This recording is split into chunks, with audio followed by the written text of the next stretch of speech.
जय श्री सद्गुरुदेवाय नमः। जय श्री गणपति देवाय नमः। ओम क्रीं कालिकाय नमः। श्री कालिका पुराण 51वां अध्याय बेताल भैरव चरित्र कथनम।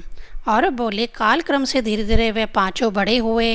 वह सभी महान बलशाली, शस्त्र अस्त्र के ज्ञान में कुशल तथा शास्त्रार्थ में पारंगत थे। वह युवावस्था को प्राप्त होकर चमक रहे थे और शत्रुओं के लिए कठिनाई से जीते जाने वाले थे। वे धर्म और अर्थ के ज्ञान में कुशल ब्राह्मणों के भक्त तथा सत्यवादी थे। वहाँ बेताल और भैरव जैसे साथियों के साथ आलर्क, दमन और उपरिचर नामक तीनों पुत्र सदैव प्रेम पूर्वक रहते थे। इस प्रकार चंद्रशेखर के पुत्र पांचों भाई नित्य सदैव साथ साथ रहा करते थे। राजा चंद्रशेखर का उपरिचर आदि अपने तीनों पुत्रों में नित्य सदैव अधिक प्रेम, स्नेह और ममत्व रहता था। राजा चंद्रशेखर की बेताल और भैरव में वैसी प्रीति नहीं थी जैसे उन तीनों में थी। राजा चंद्रशेखर उन दोनों को देखकर ना तो कभी प्रसन्न होते थे और ना ही कभी उन दोनों के प्रति पुत्र भावना ही रखते थे। वे दोनों वीर कर, धर्म में कुशल, महान, बलवान तथा पराक्रमी, तीनों लोगों को जीतने में दक्ष, शस्त्र अस्त्रों के समूह में पारंगत थे। राजा उन दोनों से डरते थे कि ये बेताल और भैरव ना जाने कब मेरे पुत्रों तथा मेरे राज्य के प्रति क्या कर दे। इस प्रकार की चिंता से ग्रस्त हो राजा उन दोनों बेताल और भैरव नामक विनम्र पुत्रों को नित्य ही भली भांति देखा करते थे। तब राजा ने सभी राजसी गुणों से युक्त अपने सगे पुत्रों में बड़े उपरिचर नामक पुत्र को युवराज के पद पर अभिषिक्त कर दिया, जो बाद में सभी राजाओं की नीतियों में लगाएंगे। ऐसे राजा उपरिचर सभी शास्त्रों के अर्थ ज्ञान में पारंगत थे। उस राजा चंद्रशेखर ने बहुत सा धन एवं रत्न, आसन और रथ हिस्से के रूप में दमन और आलर्क को भी दिया, किंतु उन दोनों बेताल व भैरव को उन्होंने कोई भी धन का हिस्सा नहीं दिया, जिससे वे दोनों ही क्रोध में भर गए। क्रोध में भरकर वे दोनों इधर उधर घूमते थे। इच्छित भोग पाने में असमर्थ, बिना पत्नी के सदा निर्जन में रहते हुए वे दोनों तपस्या में ही उद्यम करने लगे।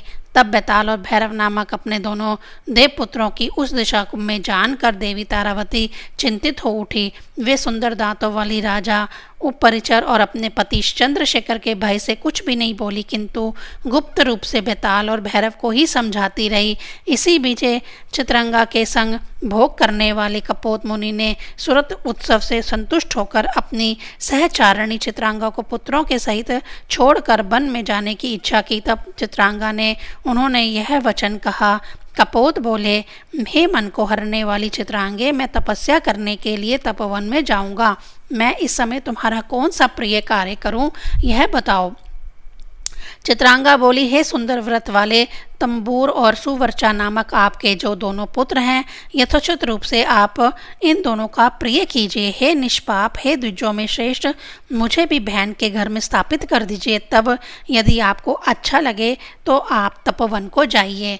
और अब बोले, मुनियों में श्रेष्ठ कपोत मुनि उनके इस प्रकार के वचनों को सुन और उस पर विचार कर धन के लिए कुबेर के निवास अलकापुरी गए। कुबेर से प्रार्थना करके उन मुनि श्रेष्ठ ने 600 सुवर्ण तथा 1000 निशक प्राप्त किए तथा 100 भार तोल के रत्न भारवाहकों सहित प्राप्त किया तथा उन्हें लाकर उस ब्राह्मण देवता ने अपने पुत्रों को विशेष रूप से अपनी पत्नी को दे दिया। तब पुत्रों के सहित उस चित्रांगा तथा पर्याप्त धन के साथ चित्रांगद और अपने पुत्रों की सहमति से सुवर्चस तंबूर और चित्रांगा को साथ लेकर मुनियों में सिंह के समान कपोत मुनि कर वीरपुर गए। वहां जाकर कपोत मुनि ने राजा चंद्रशेखर और राजा उपरिचर से यह वाक्य कहा। कपोत मुनि बोले, हे राजा, यह कुकथस की पुत्री है जिसे आप पहले से ही जानते हो, तथा ये दोनों उसी से तत्काल उत्पन्न हुए मेरे पवित्र पुत्र हैं। मेरे इन दोनों पुत्रों का भी तुम इन धनों के साथ पालन करो। मेरे इन दोनों पुत्रों का राजा उपरिचर भी इस समय पालन करें। राजा आप पुत्र का पुत्र तथा निर्धन का धन होता है, वह मातृहीन की माता तथा पिता रहित का पिता भी होता है। हे राजा, राजा ही अनाथ का नाथ तथा पतिवहीन का पति होता है, वह बिना सेवक वालों का सेवक तथा मनुष्य मात्र का मित्र होता है। इस प्रकार से राजा सभी देवों का स्वरूप होता है। इसीलिए मैं अपनी इस पत्नी और इन पुत्रों के प्रति स्वामी और पिता जैसे व्यवहार के लिए आपसे प्रार्थना करता हूँ।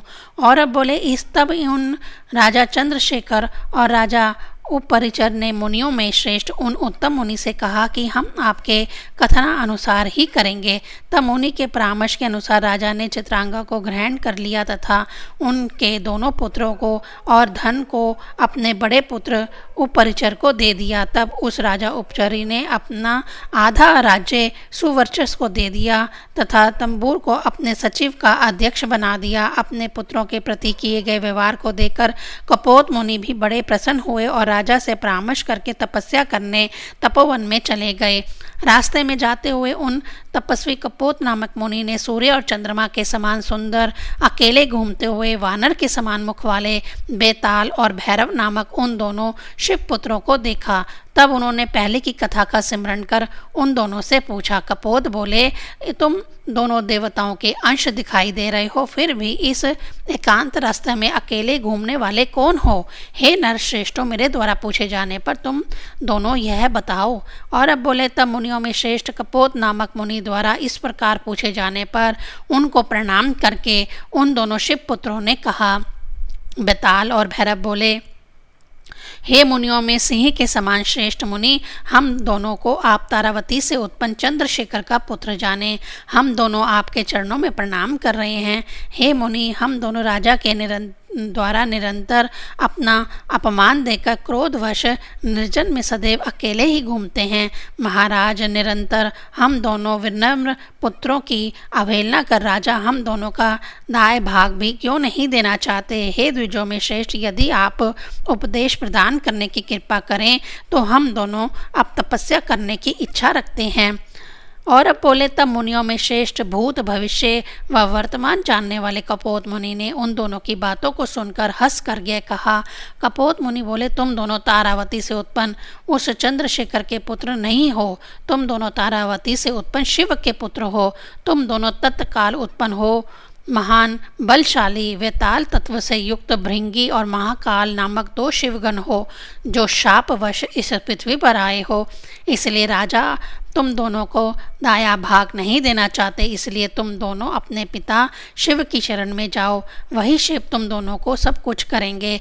दीर्घ काल तक अत्यंत उग्र तपस्या करने से क्या होगा?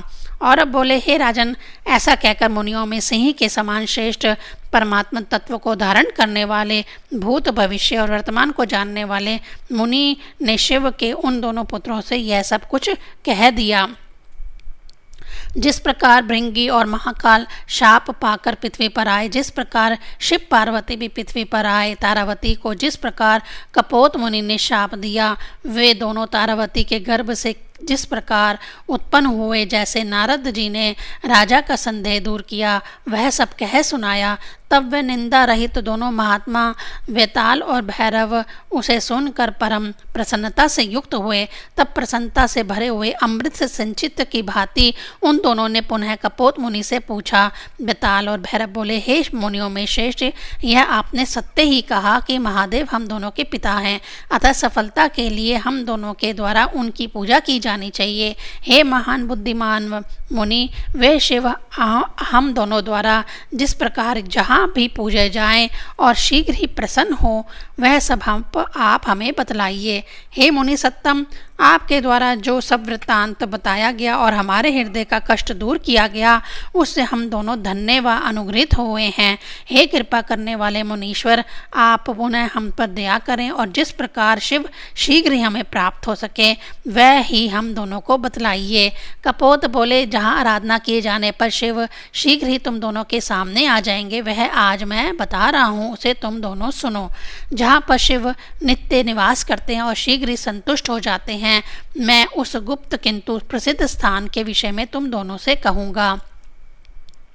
वह स्थान वाराणसी नामक नगरी है जो सदैव वरुणा और अस्सी के बीच में गंगा के तट पर धनुषाकार स्थित है। भगवान शंकर जो स्वयं योगी हैं तथा आत्म तत्व के चिंतन में लगे रहते हैं, योगियों का भला करने के लिए वहाँ स्वयं नित्य निवास करते हैं। स्वर्ग में स्थित शिव के योग बल से नित्य धारण की जाती हुई वह पुरी उसमें मरने वाले मनुष्यों को दिव्य ज्ञान प्रदान करती है। उसमें मरने वालों को स्वयं महादेव संसार के बंधन से मुक्ति प्रदान करते हैं, जिससे अगले जन्म में वहाँ मरने वाला परम योगी होता है और शिव द्वारा समर्थित हो निर्वाण को सुगमता से प्राप्त कर लेता है। वह नगरी पार्वती के सहित योग युक्त महादेव से सदा युक्त है। देव, गंधर्व, यक्ष और मनुष्यों द्वारा नित्य जाने जाने वाले प्रकाश स्वरूप शिव से वह क्षेत्र प्रकाशित है। किंतु कामना पूर्ण करने वाले महादेव वहाँ उपासना किए जाने से शीघ्र प्रसन्न नहीं होते, अपितु चिरकाल बहुत समय तक प्रेम पूर्वक आराधना किए जाने पर वे मोक्ष प्रदान करने के लिए ही प्रसन्न होते हैं। पार्वती के द्वारा वह पूरी वर्जित है, इसीलिए वे शांकरी देवी उस योग के स्थान महान क्षेत्र में कभी भी नहीं जाती हैं। यद्यपि यह वाराणसी नामक क्षेत्र तुम लोगों के समीप है, हे मनुष्यों में श्रेष्ठ, इसलिए मैंने सर्वप्रथम इसका वर्णन किया है। अब मैं वाराणसी के अतिरिक्त दूसरे सदैव पूजे जाने वाले शिव पार्वती के युक्त धर्म, अर्थ और काम तीनों प्रसादों को देने वाले गुप्त अन्य स्थान के विषय में कहूँगा, जो अत्यंत तीव्र तपस्या के कारण देर से मोक्ष प्रदान करने वाला है, किंतु शीघ्र ही कामना पूर्ण करने वाला क्षेत्र पीठ कहा जाता है। देर से कामनाओं की पूर्ति करने वाले महादेव जहाँ शीघ्र ज्ञान प्रदान करते हैं, वह क्षेत्र पहले से ही वंदना करने वाले ऋषियों द्वारा लोक में गोपनीय से भी गोपनीय परम श्रेष्ठ काम रूप महापीठ कहा जाता है। वहाँ पार्वती के सहित भगवान शिव सदैव निहित रहते हैं। पूजा किए जाने पर वह देव उस स्थान पर शीघ्र ही प्रसन्न हो जाते हैं। वहाँ पार्वती भी शिव के भक्तों पर कृपा करती है। जहाँ परमेश्वर शिव शीघ्र ही भक्तों की कामना पूर्ण करते हैं।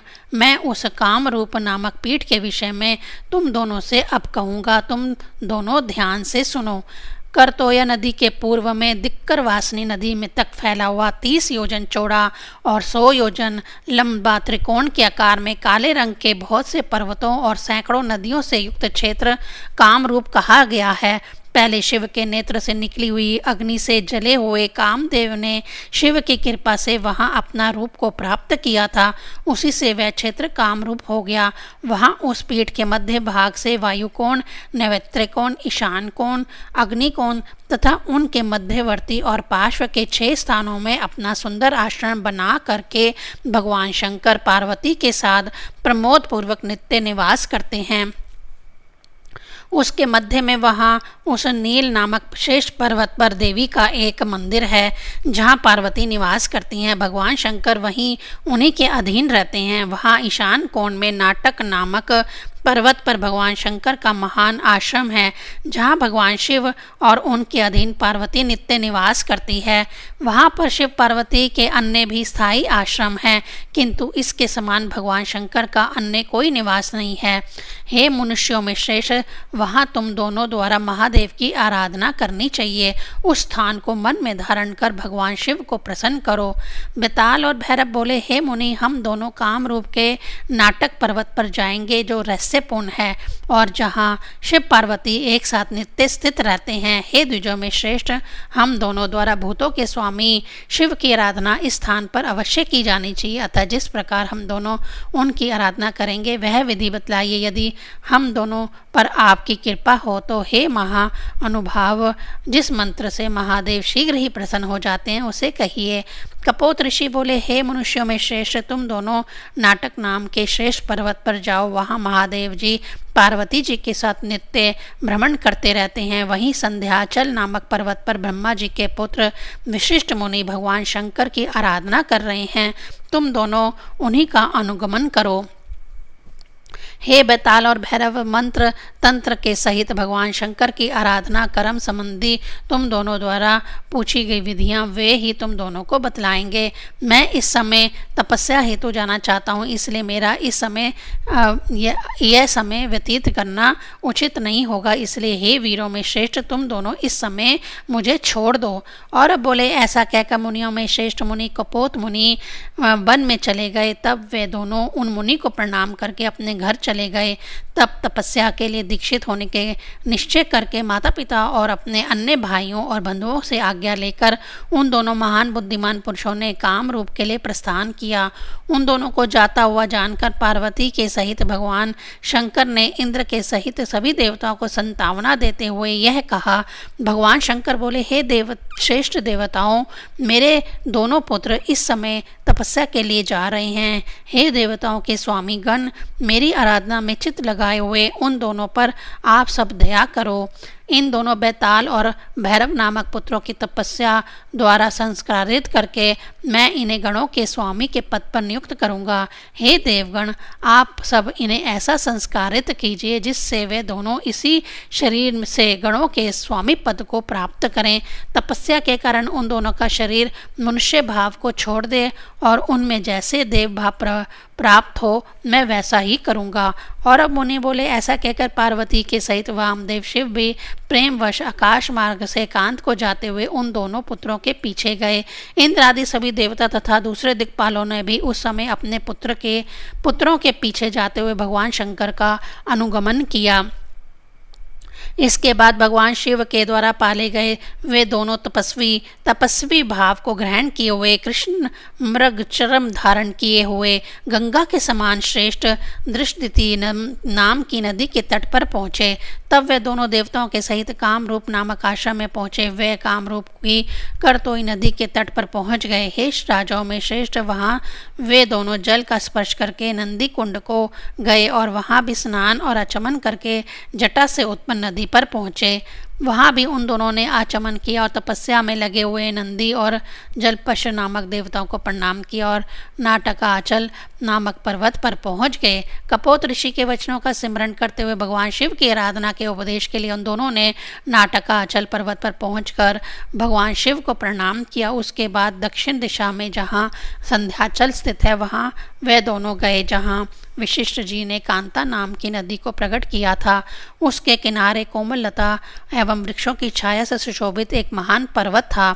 वहाँ ब्रह्मा जी के पुत्र वशिष्ठ जी ने अपना संध्या कर्म संपन्न किया था, इसीलिए देवता लोग उस पर्वत को संध्याचल नाम से पुकारते हैं। हे राजन, वहाँ ध्यान में मन लगाकर शिव की आराधना करते हुए साक्षात अग्नि के समान दीप्तिमान अपनी तपस्या की शोभा से दूसरे सूर्य के समान प्रकाशित विशिष्ट मुनि को प्राप्त कर उस समय बेताल और भैरव उनके सामने हाथ जोड़े हुए नम्रता पूर्वक अपने कंधे झुकाए हुए उन्हें प्रणाम करते हुए उन ब्रह्मा के पुत्र से यह बोले। बेताल और भैरव बोले, हम दोनों को राजा चंद्रशेखर की पत्नी तारावती से उत्पन्न मनुष्य रूप में शिव का पुत्र जानिए। हे सुंदर व्रत वाले, यदि आप हम दोनों के पर कृपा करें तो हम दोनों अपने इच्छित कार्य की सिद्धि के लिए शिव की आराधना करने की इच्छा करते हैं। और अब बोले, उन दोनों की उपयुक्त वचनों को सुनकर मुनियों में श्रेष्ठ वशिष्ठ ने यह कहा, मैंने ये जान लिया है कि तुम दोनों सच ही भगवान शिव के पुत्र हो। हे नरों में श्रेष्ठ, शिव की आराधना करना तुम दोनों का कार्य है। हे निंदा ना किए जाने वाले पुरुषों, उसमें मेरा क्या कर्तव्य है यह बताओ। भगवान शिव की उपासना करना तुम लोगों का उद्देश्य है, उस निमित्त जो उपयुक्त हो उस पर विचार करो। शेष आगे।